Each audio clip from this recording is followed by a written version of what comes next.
Hello, this is Matt Ballant, episode 9, The Valley of the Pharaohs, how to play, ideas behind the game, and other useful information. Skills part 2. So now we're going to talk about the caste skills, and these can be thought of as common, very uh,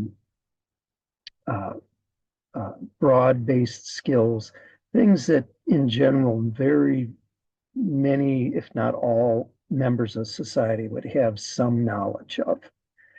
And the numbers that characters start with vary a little bit based on your caste. I have a chart here. You can see your initial caste skills as well as the mandatory ones. And based on your caste, these are the ones that must be chosen unless you have a background that automatically grants them. So there's quite a few of the backgrounds grant reading and or writing. So those usually don't have to be chosen, but if you do have to choose, those are the mandatory ones that you have to take.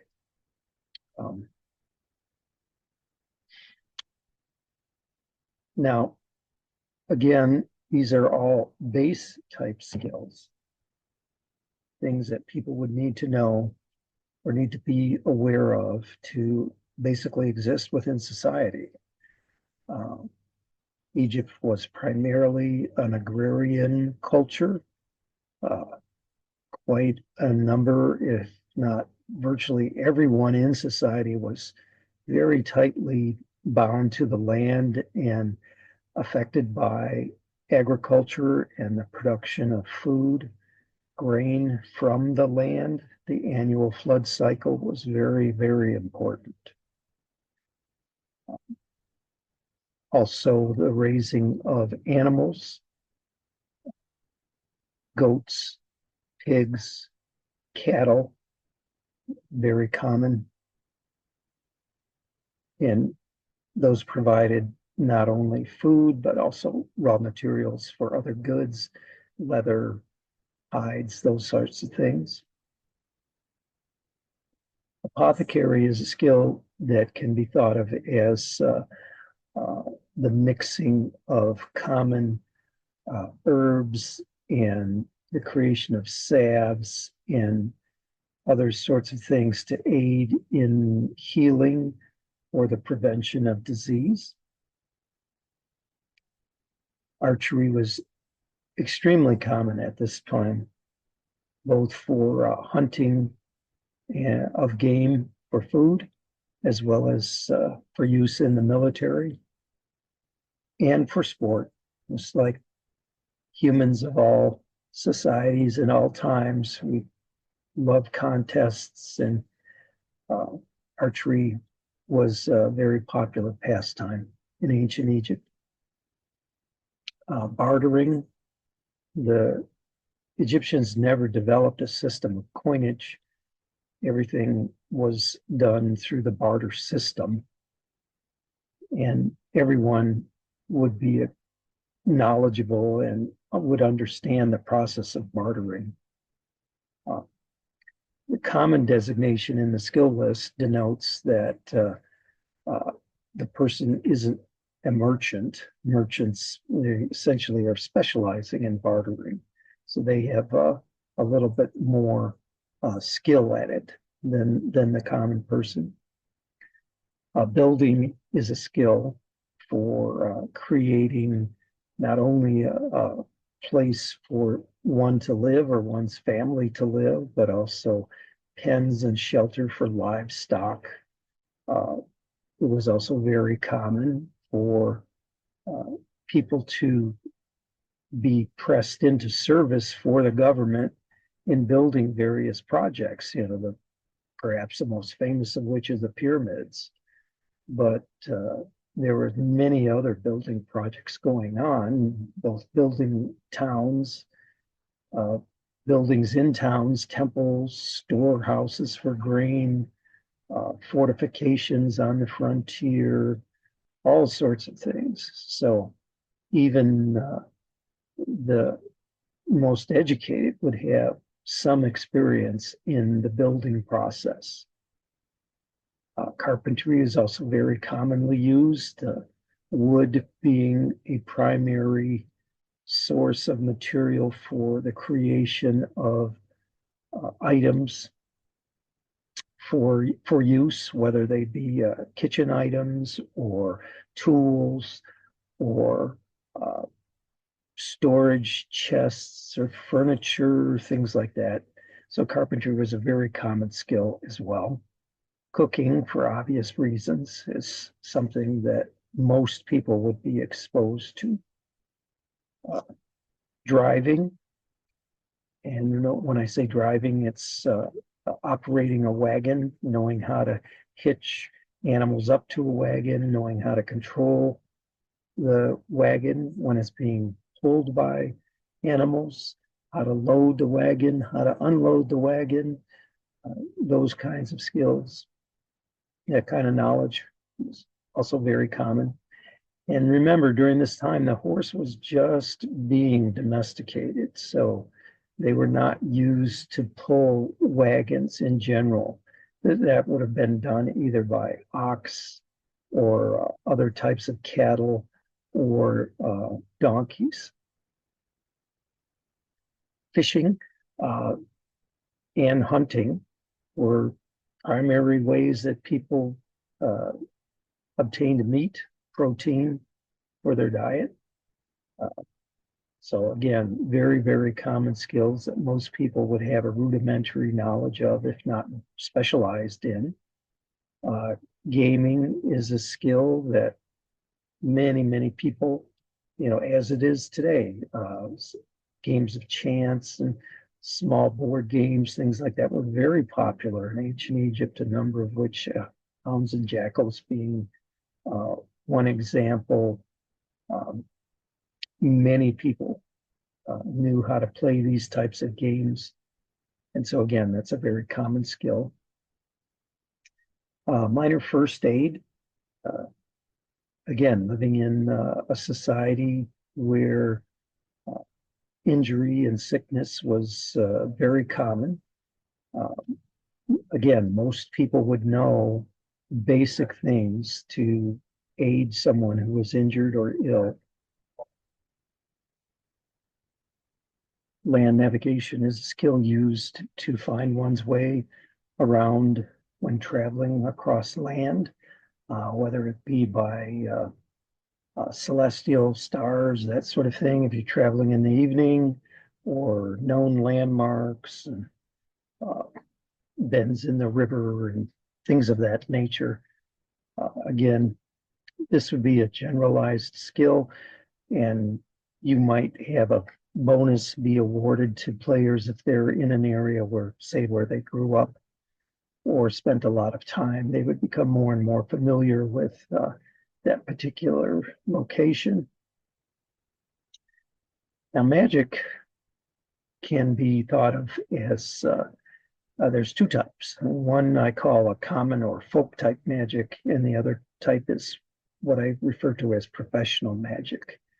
The magic here that's a caste skill, these are a relatively small or minor type magic, things that would be um, known by, say, wise women in a village, or common, not terribly powerful types of magical skills. Reading and its associate writing are two skills that many people knew, but to a certain extent. And in ancient Egypt, there was primarily two types of writing. There was the traditional hieroglyph writing, which really wasn't used in common everyday commerce or common everyday correspondence or things like that. Uh, that script was Demotic, which was derived as basically a cursive form of hieroglyphics. So reading and writing, primarily, these skills is for the demotic form. And if the character is actually trying to read a traditional hieroglyphic inscription or script, it's usually a little more difficult for them to do that. So they generally are going to have a, a detriment to their score, maybe 5 or 10% added to their roll for that. Survival is basically living off the land, being able to find food and water, uh, being able to find shelter as necessary. Again, being a very rural agrarian type of society, this would have been a very common skill for people to know, especially if they were traveling in caravans, going into a large city to sell goods or participate in building projects. You know, they would be spending time traveling to and from various places, and survival skills were important. Swimming, again, being a society that was very narrowly focused along the Nile River, it would be very common for most people to know how to swim, at least to a limited extent. Rowing is very much like archery in that it's a martial skill uh, used in hunting, but also for sport. And those are the two caste skills, the two martial caste skills are archery and rowing. Traditional worship you could think of as kind of a generalized knowledge of the gods and the traditions of worship within one's area where they live. So there's broad overarching religious ideas that Egyptian society had, like Ra being the king of the gods, or Osiris being the lord of the underworld and death, and Isis being Osiris's wife, and those sorts of broad ideals, pretty much everyone would know.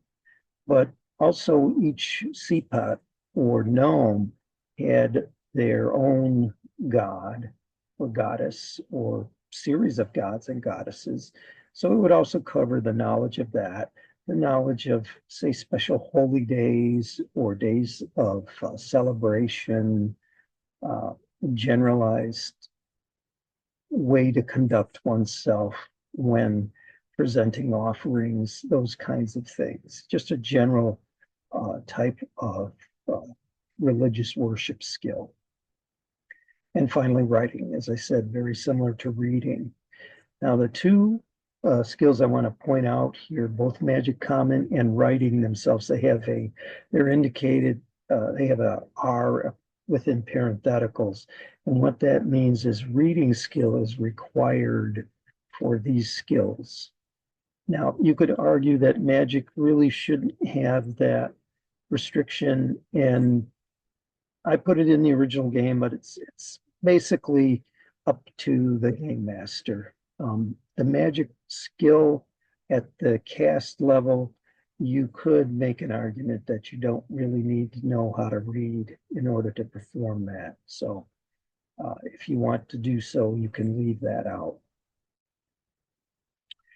Now, the other part of this chart, the second column, is the initial score. This would be when you're starting out characters.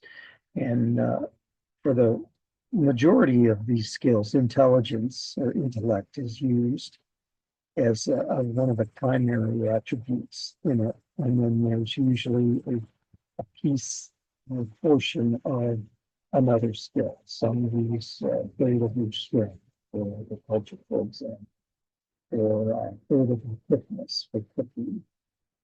And in all these cases, fractions have dropped. So you're rounding down. Some of these, for example, I'll call out driving. you'll notice that that's initial score is your strength plus the 1/3 of the sum of your intellect and quickness. So you add intellect, quickness, divide that number by 3, drop any remainder, and add that to your strength, and that gives you your initial score. Now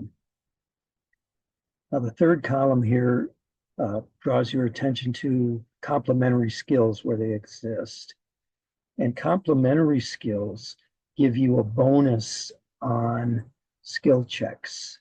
And the way that works is for every full 10 percentage points above 25 that the complementary skill is, you get plus 2% to a skill check.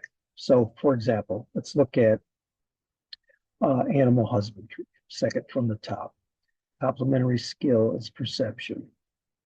So let's just say, for the sake of example, your perception skill is 35.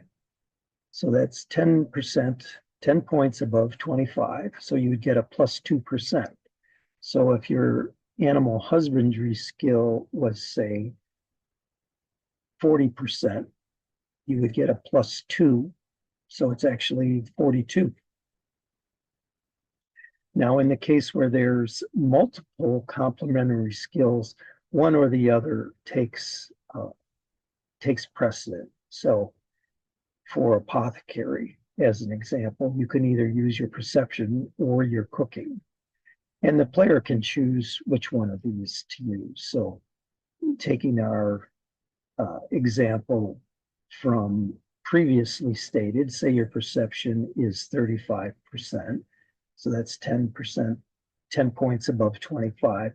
Say your cooking is 30%. Well, that's number one, it's not 5 points, or it's not 10 points above 25, so it wouldn't count, but perception would. So you'd be able to use your perception as a bonus to your apothecary skill roll. Same with land navigation and sailing. Those are two that are affected by either perception or your astronomy skill, should you have those skills. Oh, speaking of sailing, I skipped that when I was going through my discussion. Sailing, or is, you could think of that as not necessarily solely being how to sail, because you can, it might be thought of as seamanship or watercraft or something of that nature. It's the ability to pilot a boat, whether it's by sail or just by paddling, if you don't have a sail. So, or it could be just, if you're serving on a larger ship as a deckhand or an assistant of some kind, you could use that skill for that. And again, with the Egyptian civilization being so centered on the Nile, rowing a boat across the river was very, very common. I mean, there's really, people got around by going up and down the Nile in boats more than they did driving wagons up and down on the shore. Generally, they would sail up and down the Nile as the major means of transportation. So that's what that skill covers. Again, these are all very common skills that were in use by the majority of the population. So that's why they're open to any and all, and that's why there's many more, you get many more of these than you do your specific occupation skills.